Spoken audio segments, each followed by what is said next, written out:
কি করবো তাল পাইনি যে তোমার টাকা দাও আমি এনে দিই দেও কয়টা দিবে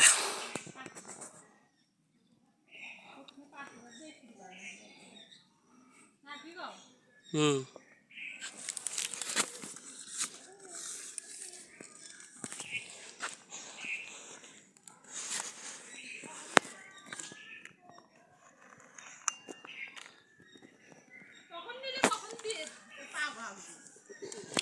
2-1 দিনের ভিতর পাওয়া যাবো